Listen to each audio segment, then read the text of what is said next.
This is the Sports Central Podcast. Well, as promised, the GWOAT joins us here on the Sports Central Podcast. Claressa Shields, how you doing? I'm doing good. Had the big fight, sold out arena. Oh, man. Now I get to relax. I get to eat some food, drink some mimosas, travel a little bit, kind of unwind. But I had a great 10 rounds of fighting, won unanimously. Once again, sold the place out. Now I watched another big payday. Yeah. Right? Who's not happy with that? And now we're just focusing on what's next now. What's next? You know what's cool about the fight is, you fought Lonnie Daniels, and at the beginning, it's showmanship, and she's like, she's kind of feeling herself a little bit.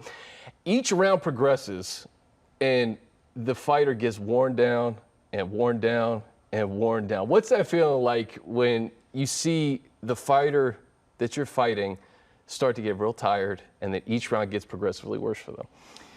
For me, just like my coach say, just keep beating them up. Keep beating her up. Keep on beating her up. And eventually, these girls either get knocked out or they'll quit. With Lonnie, she did a lot of running, a lot of ducking, and dodging. So it was hard to knock her out. But I know I won most of the rounds, which was 9 out of 10 rounds on every judge scorecard. I think one judge had it 100 to 90, so I won every round. But yeah, Lonnie just, it is hard to compete against me. Like, I make the great ones look average. That's right. And what's interesting is 17-0, and not anybody's really come close. Nah, nobody's come close to beating me, no. Like, how do you keep the motivation each and every fight? You know what?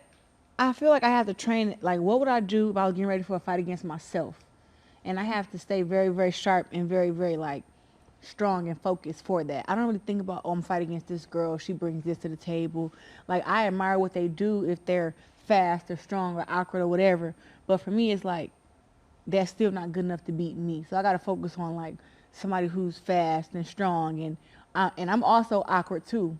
That's why people can't figure me out. Yeah. You know what I'm saying? But it's like, I just continue to want to get better. So for me, it's like, the motivation is, I know I can beat these girls 10 rounds, but what you got to do to get them out of there? How do you knock them out? You know, and I've had some big knockouts over the past, 2 years, but it's still like Lonnie survived 10 rounds. You know what I'm saying? It was like, but I beat her every round. Yeah. So for me, it's like when I go back to the gym, what do I work on to where next time when I get my hands on another world champion, how do I knock her out? How do I make her stop? Like, where did I can't say where did I mess up at, but maybe I missed a step to just not get the knockout because everything else happened. I hit her with the kitchen sink. I beat her up. I out-jabbed her. I went to the head. I went to the body.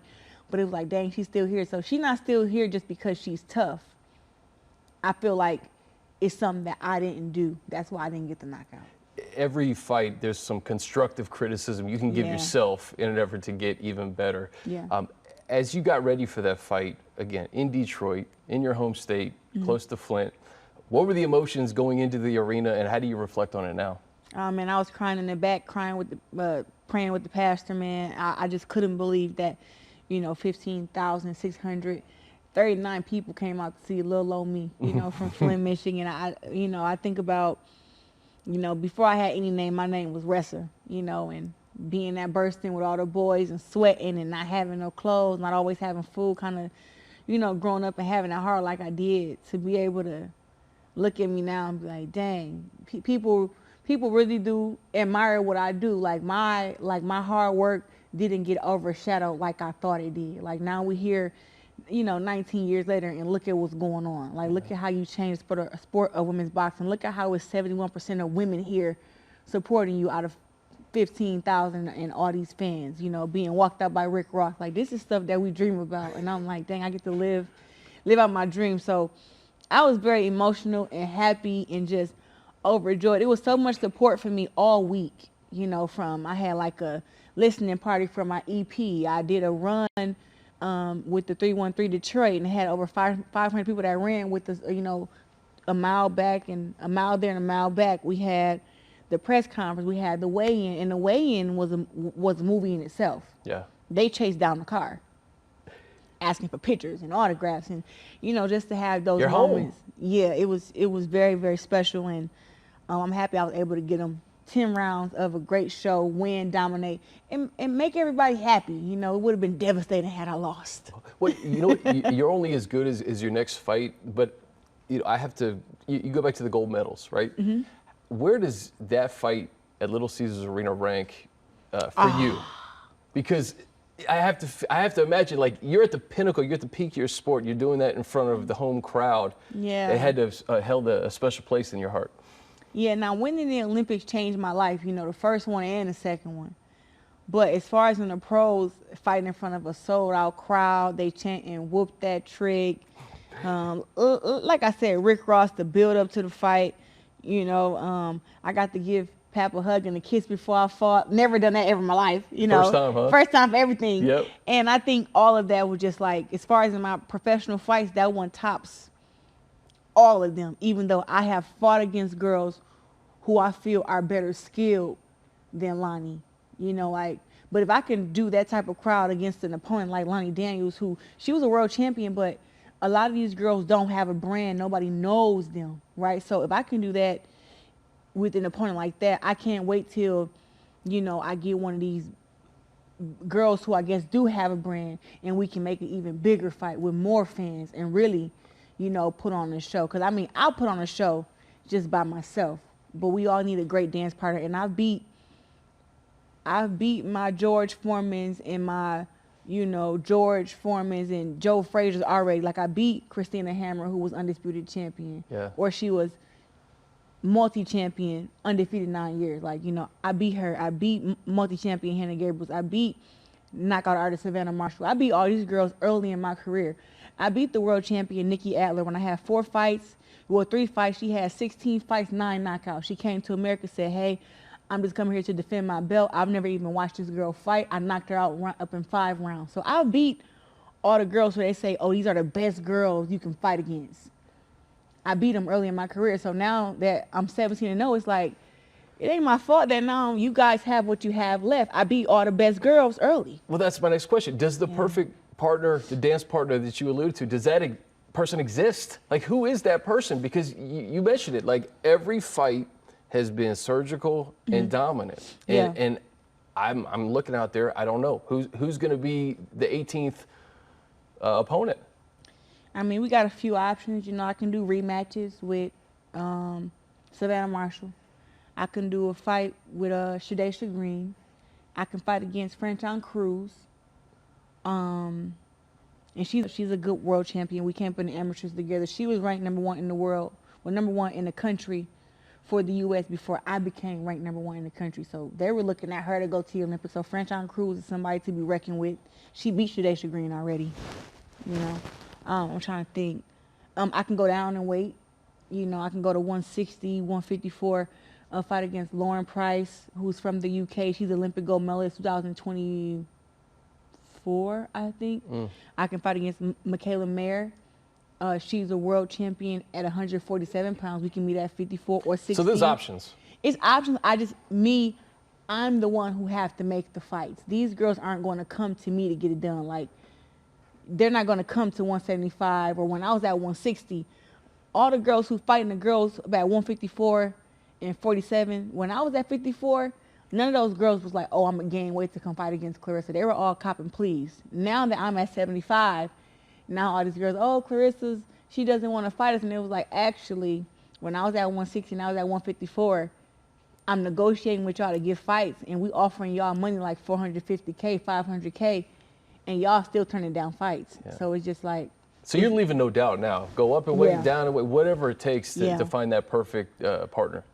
Right now, if Laila won't come out of retirement and fight me, next goal is to just beat her record. You know, I think she was 24-0 or something like that. So the goal is to become 25-0. Okay, so you got grind her gears a little bit. Yeah, just grind her gears just a little bit. Yeah, Laila, you think that fight will happen? People want to see it.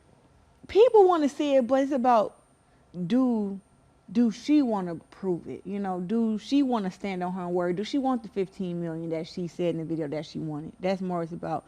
Do she really want to, you know, shut me up, and can she do that? You know, I think Laila knows that she can't, and that's why she's She hasn't responded, and I feel like the answer is like a no. Like she's kind of said no without saying no. She doesn't want to be embarrassed. And listen, I don't blame her. I wouldn't fight me either. I wouldn't fight me either. Honestly. I mean, I would fight me because I'm me, but I'm saying like, yes, I know what you mean. know what I'm saying? I know like, what you mean. I wouldn't, if I was her, I wouldn't fight me either. I get it. You know, to learn about your journey though, you have to go back to the beginning. And I told you, I watched your movie last night. Yeah, The Fire Inside, Shout Out to Ryan Destiny. The Fire Inside. If you want to know about Claressa Shields and how she got to be who she is today, watch that movie. Yeah. What's it like having a movie about you? It's so surreal because in the movie it show you certain parts or certain scenes, and it's like I remember this scene right here, but I was also going through all this other stuff that's not in the movie. And it was, I think I get so inspired by it and I get so emotional because there was so many times in the movie when it's stuff that they're showing and I was going through other stuff, and it was so many times I just wanted to quit boxing. Really? Yeah, you know, winning an Olympic gold medal and not getting no endorsements, not being recognized, being left off of magazine covers. You know, I was a kid, so it did hurt my feelings. And then, you know, not really knowing what to do in my life because at the age of 11, I started boxing. I had this dream to go to the Olympics. I accomplished that. I get a gold medal. And you think it's going to change your entire life. And you just like, I still came home and I got like a year McDonald's voucher. And how jarring was that for you to come back, you know, an American hero with a gold medal, and to quickly realize that not much had really changed from kind of your vantage point? Well, for me, I would say internally I was satisfied. I was happy because it was like all my hard work paid off. I won an Olympic gold medal, and everybody kept saying, you know, I fought against the Russian in the finals, and everybody was like, oh, you know, the Rocky movie, you know, Apollo died by fighting against Drago. He's from Russia. So it was like, I'm Apollo and I'm fighting against the Russian girl and I win. So, and she was big and strong, I'm not gonna lie. And she was 17 years older than me, you know, so to win that, I was internally happy. But to deal with not getting what I thought I deserved was like very hard to deal with. And I just kept hearing from the age of 17 to probably 19, 20, oh, you didn't get what you deserve. You know, your gold medal wasn't important. You know, yeah, you won a gold medal, but what else? You know, and it just was like, it used to hurt my feelings until I just decided to, you know, tune out all the noise. And I said, you know what? They didn't give me my recognition when I won the first gold medal, so I'm going to do it again. And no American had ever done that. So I'm like, you know what? I'm going to go back and win the Olympics again. And then right before the Olympics, that's when they came to me about the biopic, and Barry Jenkins wanted to do a movie about me. And I negotiated that contract with me and myself and a lawyer for like a year. But as I'm getting ready for the Olympics, it's like now I'm getting endorsements and I got a few sponsorships. And I'm like, oh, okay, all right, you know. Had you quit? You know what I mean? And how easy was that to get into that headspace, Claressa, to say, you know what, this isn't what I thought it was going to be. When were you at your lowest in that regard? I think I was at my lowest when I was like, I think in the movie it shows I wanted to pawn my Olympic gold medal. So that never happened. But I did have a talk with some of my friends and even my coach. I'm like, you know what, this gold medal it's not worth the damn. I want to throw it in a river. You know, like I don't even want to look at it no more. So it got to a point to where I hid my gold medal from myself, and I didn't know where it was at for about a year, because I'm like, I just don't want to see it. I don't want to be reminded of, you did this great thing, but you didn't get all the stuff that comes with being great, you know. But I thank God that they had headphones around back then. Like the Beats headphones were getting really big like the Beats by Dre. And I had a gold pair, red pair, blue pair, orange pair, whatever pair you can think of, because they sponsored the USA team. And when I put my headphones on and it canceled out all the noise, that kind of helped me get in tune with my thoughts. You know what I'm saying? About like, what do you want to do? You know, do you want to go get a job at McDonald's, or do you want to continue boxing, see what the second Olympic gold medal do, and then talk about what you're going to do with your future? Like, if you get 2 Olympic gold medals and they ignore you, yeah, quit. This is my mind. But it was something in my heart that was like, man, you got to be stupid to ignore greatness twice. Sure. Now, one time, all right, you know, LeBron won he won one championship. He's all right, Yeah. you know. They want to see more. And then you do it again, and you still want to act like you're not gonna respect it. It's just like, in my heart, it was like, there's no way possible they're gonna not respect and, you know, give me what I deserve if I win 2 Olympic gold medals, and it's never been done before in American history. No way. Yeah. And so I did that, and I was right. I was right. Once I did it again, they were like, "Oh, this is like this girl is for real." Yeah, this is what it is. When I got on the podium, they asked you questions like, "You have anything in your pocket? You have anything?" I lied to them. I said, "No, I ain't got nothing in my pocket, but I had my 2012 Olympic gold medal in my pocket." Did you really? Yeah. And when I got up there and they put my 2016 gold medal on, I went in my pocket and I put my second one on. Well, the first one, and then I held them both up. And people, it registered to them because they hadn't seen me in 4 years. What do you think would have happened if you didn't do that in that moment? I Because think there's millions of people watching that. Yeah, I think that people would have been like, maybe that's her, maybe it's not. You know what I'm saying? Because you don't really get to see us all the time. And you go 4 years without seeing somebody, you will forget their name, forget what they look like. And I said, you know what?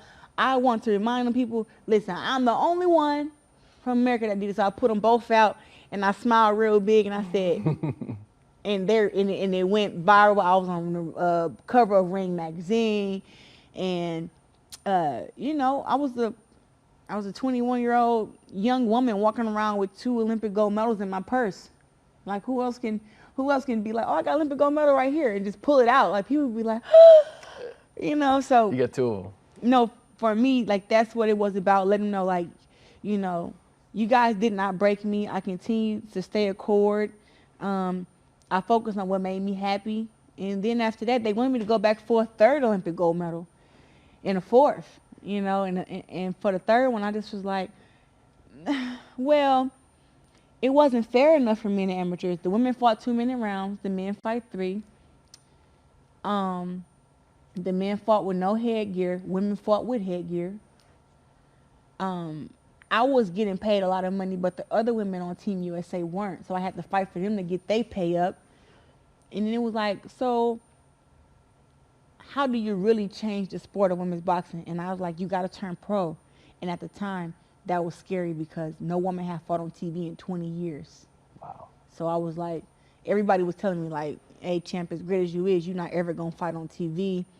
You're not going to ever make $1 million, because that was my goal, to make $1 million. And they were like, no woman in boxing ever made $1 million, like, not even, you know, Muhammad Ali's daughter, you know. And I just was like, but God kind of gave me a confirmation and let me know that I'm the one. And they were like, champ, I'm telling you. You know, people that's close to me that love me were like, champ, I'm telling you, it's just not going to happen. Hey, Claressa, there's this next level of discipline that's required to be a boxer. Yeah. And I go back to just growing up and having that dream of going to the Olympics and then winning a gold medal. And, you know, in the eyes of some people, maybe that's not good enough. And ignoring the noise and getting back to work. And, like, it's just the cliche, brick by brick, day by day. You may not see the fruits of your labor for a year or 2 years. And like you mentioned it, you put those 2 gold medals up, everything changed.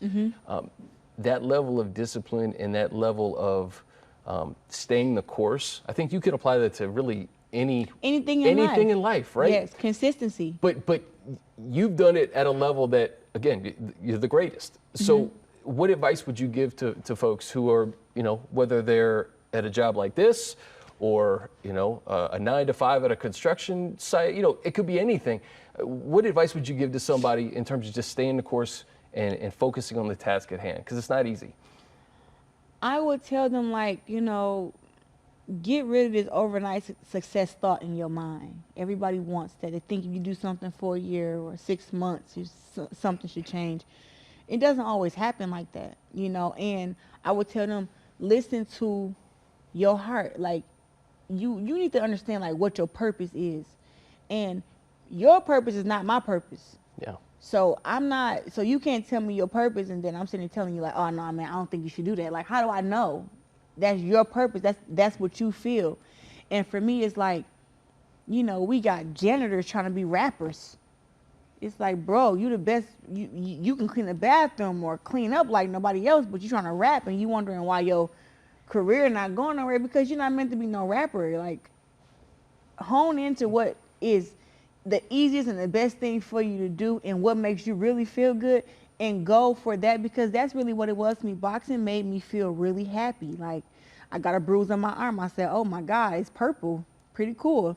You know, I started getting muscles and feeling stronger and winning fights, and coach telling me, good job, rest, you know, good job, you know, keep on working hard. You're going to be something in life, you know. You may not have come from a lot, but you're going to be something. And I remember him telling me that. And when he would say something like that, he should be like, okay, all right, you know, even though I had to go home and I was hungry and I went through what I went through, it was like, I always remember what he was telling me, like, you're going to be something. Just keep working hard, you know, stay focused. Don't drink. Don't smoke. Like, come to training, be on time. Like, when he's saying all this stuff to me and he's patting me on the back, telling me, good job, like, you the next best, you the best. That's because boxing it just made me happy. That was it. And then when I seen my purpose and I had a goal, it's just one goal at a time. Don't try to do 20 different things at one time. For years, I focused on one thing, my boxing. Anything I did, if it didn't help boxing, I didn't do it. And that was it. I didn't drink, I didn't smoke, I didn't go to parties, I gave myself a curfew.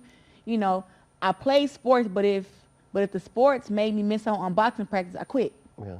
I remember Kobe Bryant said, I made a contract with myself, and it's non-negotiable. Mamba mentality. The Mamba mentality. It seems like that's the Mamba mentality a little bit. Maybe it's the GWOAT mentality. I would definitely say. We gotta rename it. I would definitely say for me it's the GWOAT mentality. But man, I was able to meet Kobe, and he had like this unwavering, humble confidence over him, where he just know like he was great. Yes. And he just knew that regardless, I think if you have a strong mind, it will overpower what the physical can do anyway. You know what struck me, something that you said about how you were getting paid more than the other women boxers, and how you need to be an advocate for them. Mm-hmm. Where does that part of boxing and just who you are come from, is being an advocate and a role model to so many? You know, I think that comes from coming from humble beginnings. And I had a grandmother, you know, rest in peace her soul, to Joanne Adams, and she wrote poems, and she allowed me to be a kid. So when I used to play football in the yard with the boys and race with the boys and play basketball, my grandma never was like, you know, Coco, come sit on the porch. She always allowed me to be myself, and she would tell me, anything you want to do, and you can be good at it as long as you practice or you work hard. Like, never let gender stop you. And she was telling me this from a very young age. I think that when it came to, you know, fighting for our rights and fighting for us to get paid more money, it was more of like I grew up to where boys and girls was equal. Inside the gym, I sparred against the boys sparred against me. Yeah. They ran 4 laps, I ran 4 laps. You know, like, they did 20 push-ups, I did 20 push-ups. Like, it wasn't a thing of gender. So getting to where now I'm in USA boxing, and the rules are like a little different. Like, the men get paid more, the women don't get paid, and all this stuff. I was like, how? And we doing the same work. If we're talking about equality, let's have that. So with that, I just came with the mindset like, look, I'm not talking about genders or girl or boy. I'm talking about we're all boxers. We all should be respected. And if you're gonna pay the guys, why wouldn't you pay the women? And then I was a woman that was winning every tournament. So it's like, it was a guy at once upon a time, he was getting paid more than me, and he didn't win no tournaments. I said, how he getting paid more than me? I'm the returning Olympic champion, and I'm winning all the tournaments. You had to fight for yourself. So I had to speak up, and as I'm speaking up for me, I'm finding out, like, I'm complaining, but these girls ain't getting nothing either. Like, I mean, I'm getting something, but these girls really not getting nothing because they don't have no gold medal. So as I speak up for them and fight for them, it's like, you guys we have to build a, it's like, I think we're stronger together than we are separate. So it was like, listen, I can speak up for y'all, but if y'all don't come and back me, yeah, they not going to care. So I had to get all the girls, and I'll be like, listen, this is what I'm going to say. I'm going to say X, Y, Z. And y'all going to come to the meetings, and y'all going to say, yes, yes, yes. And y'all agree, and we got each other's back. And that's how we're going to make this work. And that's what it took for them to get the equal pay in USA boxing. And even like some some special stipends. You win a gold medal at a tournament, you get this much. If you win a silver or a bronze, like now it's incentives. You know, like we really had to sit down and like talk with them and say, whatever you do for the men, you do for the women. And that was something that I'm very happy that I was a part of, and that, you know, I was able to change the culture in boxing, even in the amateurs, but now even in the professionals. I wish we could go another hour, because I think we could, and it would be really, really good. Some gems, man. My last question to you is, you've accomplished, you could retire tomorrow and be the greatest, right? What do you want your legacy to be, and what's next for you? Because you seem to have, at every turn, passed with flying colors. What do you want to accomplish next? For me, I feel like I've accomplished everything inside the ring. I've accomplished my getting the $1 million paydays and the more than $1 million paydays. I did the sold out arena the other day, last week, and undefeated. I've beaten the best. Right now, I feel like I just want to get, like, somehow, if it can be figured out, what is it that the brands look for in an athlete to where I get the $20 million payday to represent, you know, one of these big brands or something like that. Because my brand is very, very strong. I have supporters, people who support me. But it was like, you have to have like I don't know if it's a certain look or a certain tone or a certain, you know, I think if you story, just continue to be you, it's all going to work out. Just like it happened in between those two Olympics, right? Yeah. I mean, I'm making good money, but it's like, I think that I want to be able to, I want to be remembered for inspiring people, for giving people motivation. Like, I want to inspire those who aren't inspired by the average. You know what I'm saying? Sure. Like, I want people to be able to relate to me. Like, growing up, I looked up to like Ann Wolfe, you know, and Mary Jo Sanders, women like that, because I had something in common with them. It's like, it's hard for you to inspire people when they don't have nothing in common with you. So I come from Flint, Michigan. I have a rough upbringing. I literally fought for everything that I have, and I have a backstory. And I think that a lot of kids who come from areas like that they can relate to me. And when they see the fire inside, or they see me fight, or they hear me talk, they see themselves in me. And that's what I want to be remembered by. I want to change their lives where they feel like it doesn't matter where you come from, you can still be like great as long as you put in the work, you know. And that's what I want to teach them. Put in the work, believe in God, and just every day try to be good at something every day, whatever you're working toward. I think that's what I want to be remembered by. Claressa Shields, it's been an absolute pleasure. Same. Can't wait to see what you do next. Trying to fight again in November, man. You got to come. Let's go. I'll be there.